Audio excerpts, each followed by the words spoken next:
Bienvenidos de nuevo, amigos, a Universidad Somos Todos, el programa institucional de la Secretaría.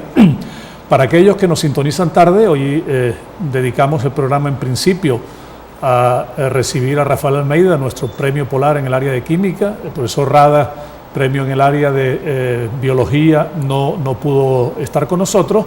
Y después estamos disertando sobre un tema que está en la boca de todos los venezolanos, que tiene que ver con el nuevo proceso constituyente que ha iniciado el presidente de la República.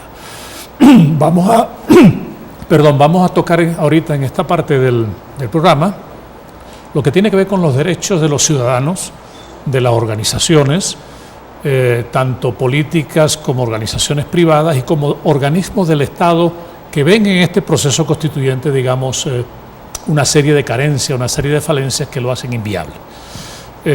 Háblanos un poco de cuál sería el papel de la Asamblea Nacional, cuál sería el papel que está jugando en este momento la Fiscal General de la República y qué le quedaría a los ciudadanos de a pie.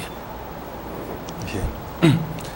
En el pacto acordamos que la Asamblea Nacional representase la soberanía popular y allí se estableció que la Asamblea designase los magistrados del Tribunal Supremo de Justicia, designase los miembros del Consejo Nacional Electoral y designase a los miembros del Poder Ciudadano.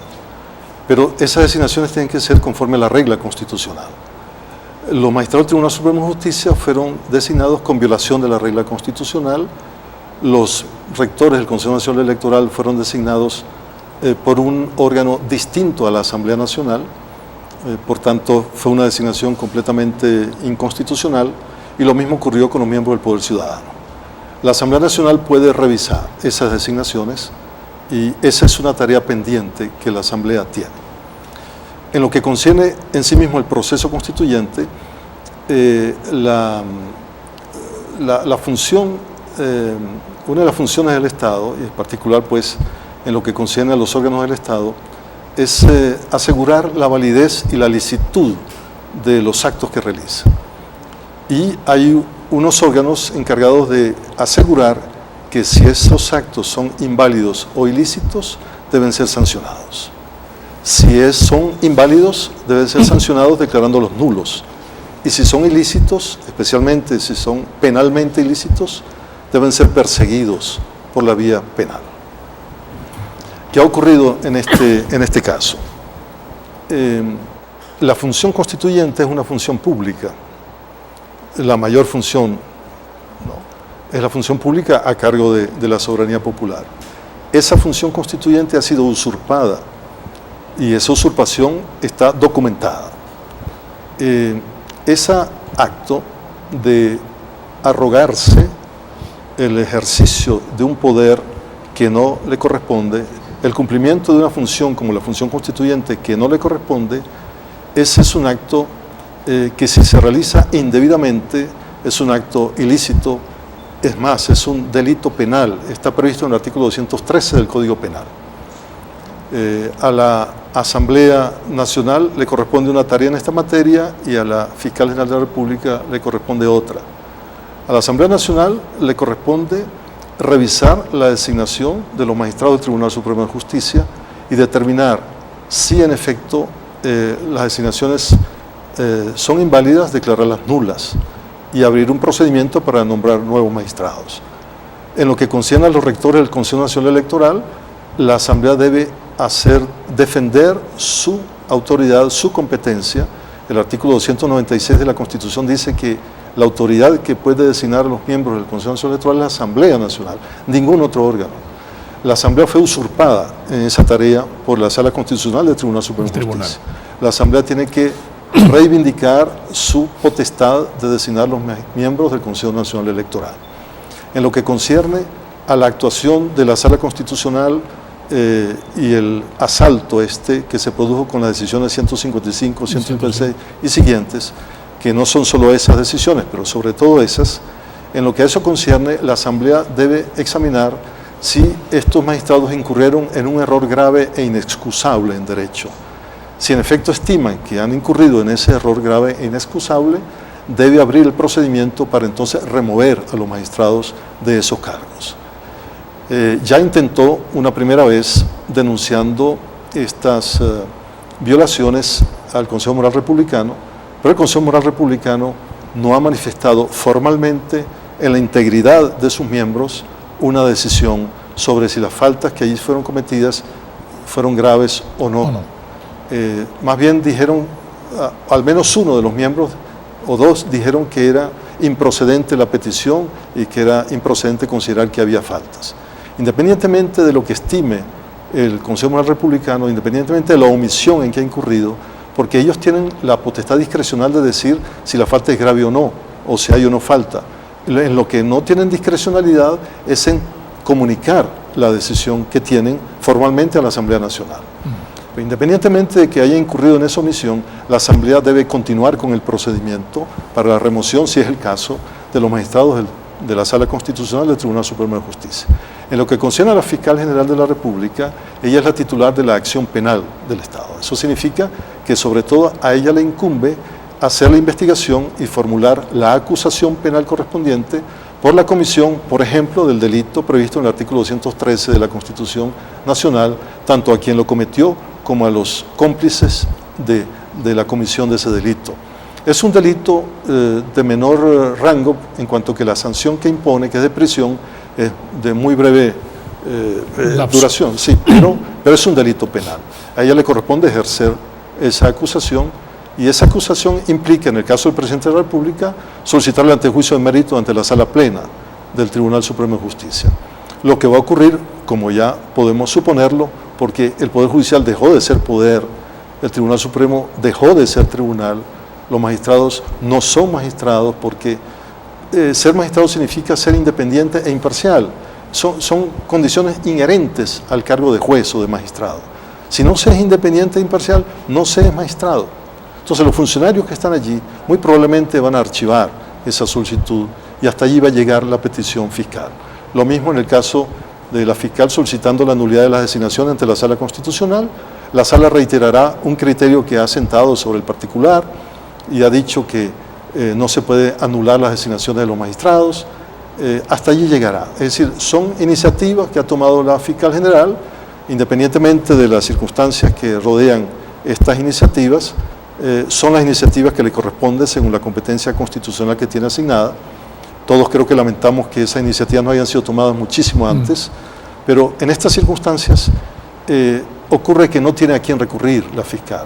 Es decir, formalmente hay unas personas que van a recibir su petición. Pero su criterio está ya definido. Está completamente definido, absolutamente definido, en contra de la posición que tenga la fiscal general. Entonces, hasta ahí llegaría esa tarea y hasta que Venezuela recupere un Tribunal Supremo para los venezolanos y un Consejo Nacional Electoral para los venezolanos. Pero en este asunto, entonces, ¿qué está pendiente? Aparte de las tareas de la fiscal, está pendiente estas tareas de parte de la Asamblea Nacional. Francamente es muy preocupante la lentitud y hasta la omisión en que ha incurrido la Asamblea Nacional. Hemos estado esperando por más de un año en que la Asamblea cumpla con estas tareas que son propias de sus funciones y no ha sido posible que lo haga. Desconozco las razones que ha habido para que estas circunstancias no hayan ocurrido, no se hayan abierto los procedimientos que hay que abrir de nulidad, de remoción, etcétera, etcétera. Los ciudadanos tienen la tarea mayor porque si sus representantes no operan, no le queda más remedio al ciudadano que asumir la defensa de sus propios derechos. Allí la Constitución impone que los ciudadanos velen por la integridad de la propia Constitución, que intervengan para sostener la vigencia de la Constitución e incluso en el caso del artículo 350 faculta al pueblo en su totalidad a desconocer cualquier autoridad, cualquier asamblea, entre comillas, nacional constituyente, etcétera, cualquier asamblea que viole los derechos fundamentales, entre ellos, por supuesto, el derecho al sufragio y la participación política, que están manifiestamente siendo violados en esta convocatoria a esta asamblea del presidente de la República. Y la manera como tiene el ciudadano de manifestarse es, por supuesto, a través de la manifestación pacífica y sin armas, pero también el ciudadano puede, en efecto, suscribir peticiones, por ejemplo, dirigidas a la Asamblea Nacional, exigiéndole a la Asamblea que cumpla con sus deberes constitucionales en este caso. Habrá otras posibilidades de acción, siempre en postura absolutamente pacífica, pero en defensa estricta de sus derechos y finalmente del pacto que los consagra. La Asamblea, sin embargo, ha hecho algunas cosas, ha dado un voto de censura al ministro del Interior. Ese voto de censura implica la destitución del cargo del ministro, pero si se imputa al ministro estar comandando la Policía Nacional, que ha incurrido en tantos ilícitos cuando ha obrado frente a las manifestaciones pacíficas, ¿cuánto más puede decirse del ministro de la Defensa en lo que concierne al comando de la Guardia Nacional? También el ministro de la Defensa debe ser sometido a un procedimiento en el que la Asamblea Nacional, por las 3/5 partes, decida si corresponde también censurarlo y si corresponde también, y si esa censura implica, como dice la Constitución, su destitución del cargo. De modo que sí hay cosas que hay que hacer y que están pendientes. Pero lo esencial es la conciencia del ciudadano, una conciencia constitucional fundada en una convicción de legalidad que está integrada por 3 elementos. La convicción de legalidad, la conciencia de la legalidad, significa, uno, que tengamos que aceptar que toda autoridad tiene límites. En segundo lugar, que toda conducta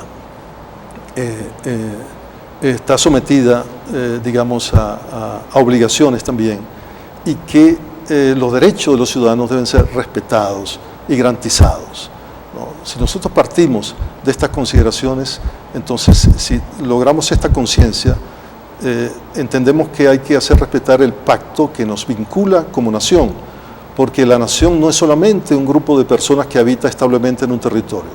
Lo que distingue a la nación también es la sumisión de todos a una ley común, y la ley común que tenemos es la Constitución de la República. Entonces hay que defender esa ley común, hay que defender ese pacto hasta que todos dispongamos cosa distinta, o que la enmendemos, o que la reformemos, o que dictemos una nueva Constitución. Pero somos destinatarios, fuimos los que firmamos el pacto, somos los destinatarios del pacto, y si queremos un nuevo pacto, solo depende de nuestra voluntad y no de ninguna autoridad ajena a la voluntad del pueblo establecer un nuevo pacto. Qué bien. Fanny, con su acostumbrado letrero, nos está diciendo que nos quedan los 2 minutos finales para algunas reflexiones. ¿Cómo termina esto? O sea, no tienes una bola para predecir el futuro, pero ¿cómo va a terminar esto donde el gobierno va por un lado y el pueblo va por otro? Sí, ¿Dónde debería terminar? ¿Qué se requeriría para que esto se termine y volvamos a un clima de paz y tranquilidad en el país para poder resolver los problemas que realmente le interesan al ciudadano? Porque al ciudadano de a pie, a veces la Constitución es una palabra muy grande. Él necesita que su salud, su seguridad, el transporte, todas estas cosas funcionen, la alimentación, las medicinas. O sea, ¿cuándo va a terminar esto y cómo visualizas tú que pueda terminar? Bueno, muchas gracias por la pregunta, pero ya no es el derecho esto. Ya es como ciudadano que me pregunta. Como ciudadano, correcto. ¿No? Yo soy ciudadano, por tanto soy político en cuanto que me preocupe el bien común. No soy político en cuanto que me interese la búsqueda del poder político ni su ejercicio, pero sí en cuanto que me preocupa la polis, la ciudad donde habita mi familia, me interesa. No solamente esta ciudad, sino la patria grande, el país, me interesa porque aquí vivimos todos y avanzamos todos. Entonces yo solo puedo hablar de aspiraciones. Los abogados acostumbramos a trabajar con conflictos de intereses, para eso nos llaman, para los conflictos. Lo primero que hacemos es intentar resolver el conflicto sobre la base del acuerdo entre los que están en conflicto. Pero cuando no hay con quién conversar, entonces hay que acudir a la regla y someterse a la regla. Entonces uno va al tribunal y le pide al tribunal que haga respetar la regla.